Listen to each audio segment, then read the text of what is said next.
Merci au CNAF de cette invitation très spécifique et en même temps tellement importante pour nous. Donc effectivement, nous sommes le service pénitentiaire d'insertion et de probation. Nous sommes un service du ministère de la Justice qui appartenons du coup à l'administration pénitentiaire et le prisme principal de notre travail est la prise en charge d'auteurs judiciarisés, effectivement. Judiciarisés ou en voie de condamnation, puisqu'ils peuvent être soit condamnés, mais aussi prévenus, ou sous le mode d'un contrôle judiciaire ou d'une interdiction de séjour. La spécificité de notre service, elle est à la fois vieille et ancienne, puisque on travaillait au départ au temps de la guerre dans les prisons et on nous associait aux assistantes sociales ou aux bonnes sœurs qui venaient voir les condamnés dans les prisons. Aujourd'hui, on est un service à part entière qui a été créé par un décret et dont je vous ai dit depuis 1999, qui notifie du coup dans le code de procédure pénale le service pénitentiaire d'insertion et de probation. On a été auparavant associé longtemps dans les bureaux, en tout cas des juges de l'application des peines au tribunal, et quand on était en milieu fermé, on était sous la gouverne des directeurs d'établissement.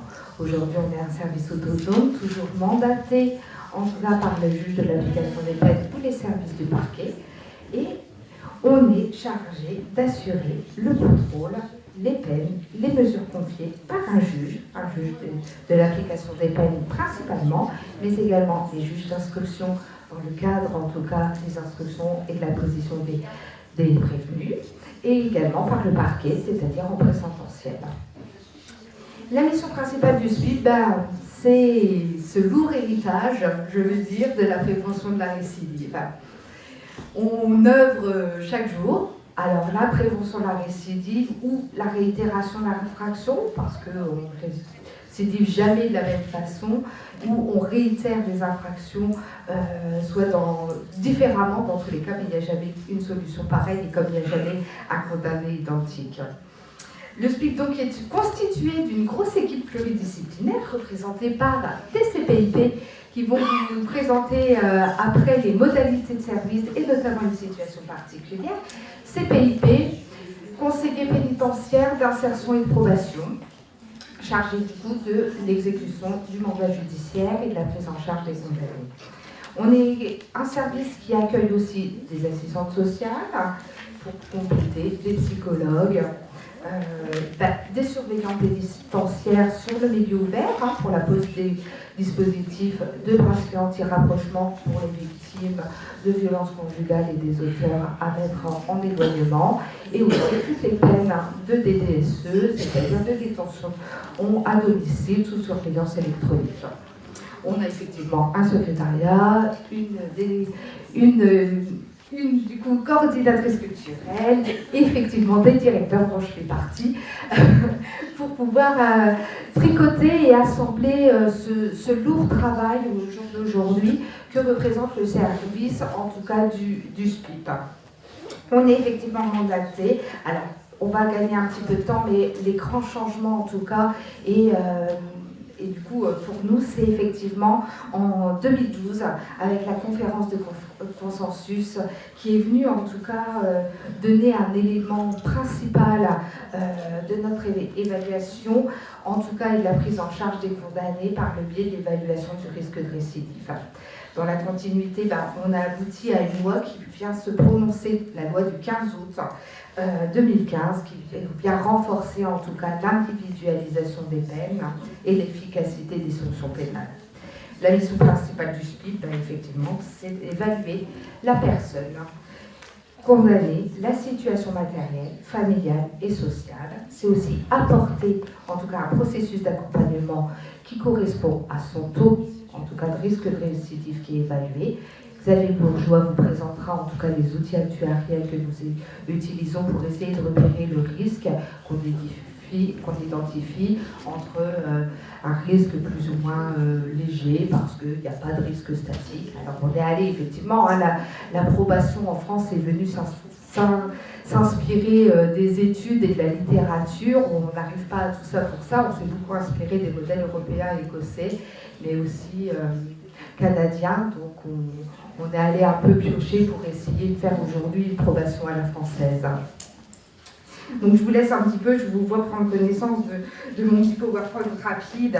En tout cas, donc c'est effectivement le contrôle des obligations judiciaires, mais c'est aussi tout ce processus d'accompagnement qui vient en tout cas travailler, on en a parlé tout à l'heure, des conditions, des habilités sociales, en tout cas de tout ce qui va permettre de mettre un frein ou du coup de prévenir en tout cas cette récidive ou cette réitération d'infraction.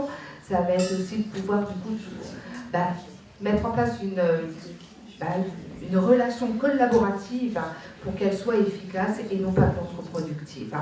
On sait qu'au jour d'aujourd'hui, parfois on voudrait, en se disant, et c'est ce que la société attendrait en disant, mais pourquoi il n'est pas si suivi, pourquoi il n'est pas suffisamment pris en charge? Parce que parfois on sait que c'est contre-productif de pouvoir prendre en charge à hauteur intensive un condamné qui n'en a pas spécialement besoin ou qui n'est encore pas prêt à ça. C'est effectivement particulier, mais il faut savoir s'adapter aussi au profil et à la particularité de chacun d'eux.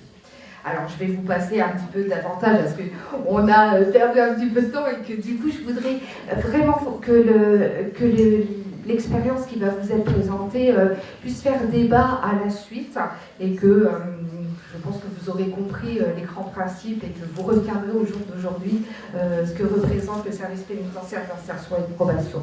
Moi, je suis la directrice du milieu ouvert de Montpellier, puisque du coup, tout le monde connaît les établissements fermés et nos collègues de Villeneuve-les-Maguettes, de Béziers. Nous, du coup, c'est le milieu ouvert qu'on représente aujourd'hui. Le milieu ouvert de Montpellier, c'est 34 conseillers pénitentiaires d'insertion et de probation.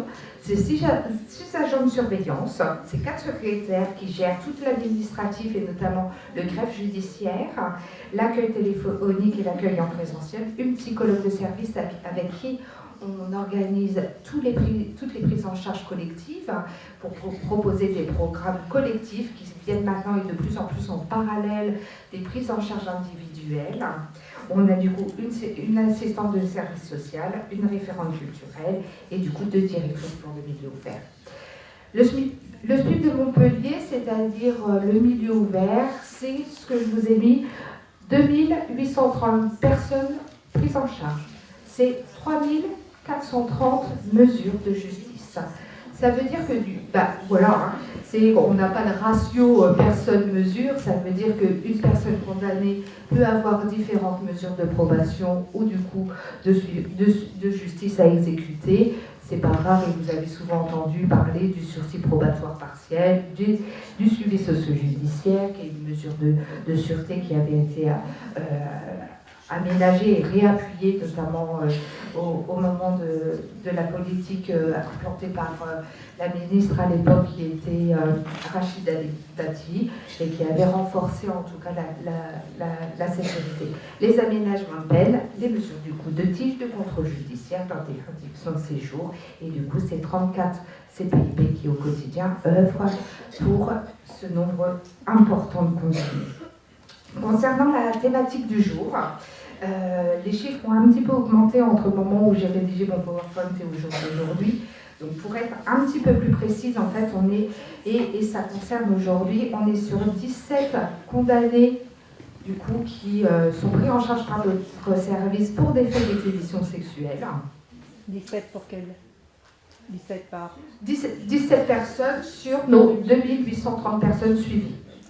17 personnes sont condamnées pour des faits d'exhibition sexuelle, pris en charge par notre service, soit en primo-délinquance, c'est-à-dire en première condamnation, mais la plupart est à hauteur des 2/3, ils sont en récidive.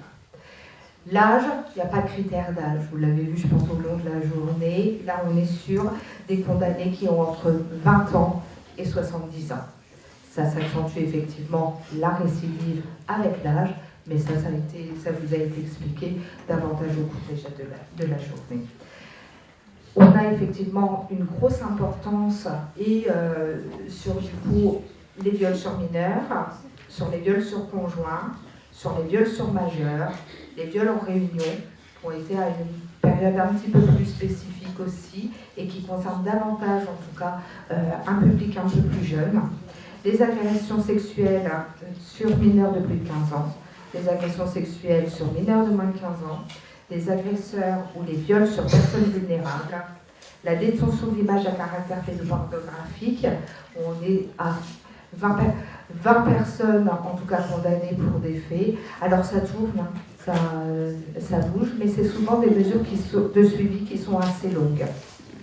Et on a de la corruption de mineurs, soit par moyen détourné, soit qui est associée à la détention d'images. Ce qui représente un ratio d'un peu plus de 120 personnes suivies, du coup, par le SPIC pour des faits qui sont en lien, en tout cas à caractère réalisé, à caractère sexuel, soit sur mineurs, soit sur adultes. De plus en plus, on voit avec justement la présence de plus en plus importante des violences intrafamiliales, des femmes qui viennent aussi dénoncer. Du coup, le nombre, en tout cas, des viols sur conjoints augmente aussi de plus en plus. Voilà. Je vais du coup laisser place à Xavier Bourgeois qui va vous faire part rapidement du coup de l'évaluation du risque, puisque du risque de récidive, et de voir un petit peu comment ça se passe pour nous entre la philosophie et la réalité. Et ensuite, du coup, Stéphanie Leclerc et Claire Laforge vous feront part d'une situation qu'on a actuellement au service, qu'on connaît depuis très longtemps, d'un cas pratique qui est également aussi pris en charge par le CRIAD et qui nous pose bien souci. Donc voilà, je fais part à Xavier Bourgeois, on passera rapidement sur un temps d'échange à la fin. J'enchaîne et après on répondra à vos questions par la suite. Merci à vous. Bonjour à tous, je vais tenter dans un temps record de vous présenter l'approche criminogène dans la prévention du risque de récidive. On va tenter en tout cas. Il est établi que l'objectif de prévention du risque de récidive est un objectif institutionnel. Pour ce qui nous concerne, notre objectif est de la réduire en structurant notre évaluation, d'où une approche criminogène, comme indiqué dans mon sous-titre, ainsi que de la prise en charge qui l'accompagne. Nous agissons, comme on vous l'a dit, sur mandat du magistrat, juge d'application des peines, procureur, juge d'instruction, et nous sommes soumis au secret professionnel et judiciaire, ce qui n'est pas rien, vous en conviendrez. Sur l'évaluation en première étape, on vous l'a précisé sur le circuit, j'allais dire, législatif. Donc je passe un petit peu sur l'historique. Il y a différents outils donc, qui ont été testés suite à ce processus de la loi du 15 août 2014. Différentes expériences qui ont été tirées à l'international et qui ont abouti en France à des recherches, à l'appui de recherches et de données probantes. Certains ont même parlé d'evidence-based probation en comparatif à, évidemment, l'evidence-based medicine. D'une évaluation criminogène, nous sommes passés à une évaluation empirique, nous sommes passés à une évaluation dite structurée. Les écrits en direction des magistrats ont débuté par la prise en compte des facteurs de risque, statiques, dynamiques. Nous avons accès à l'ensemble des pièces judiciaires et comme cela vous a été indiqué, auprès du magistrat, on peut demander effectivement l'ensemble du dossier, du début de la procédure jusqu'à la fin. On est passé ensuite à la modélisation dite RBR, les risques, besoins et réceptivité, qui fut une nouvelle séquence dans notre approche criminogène. Désormais, notre outil de référence, c'est le RPO1, c'est-à-dire le référentiel des pratiques opérationnelles, qui nous permet de poser un diagnostic. La formalisation d'un guide d'accompagnement à l'évaluation structurée s'avère désormais comme un outil incontournable dans notre pratique.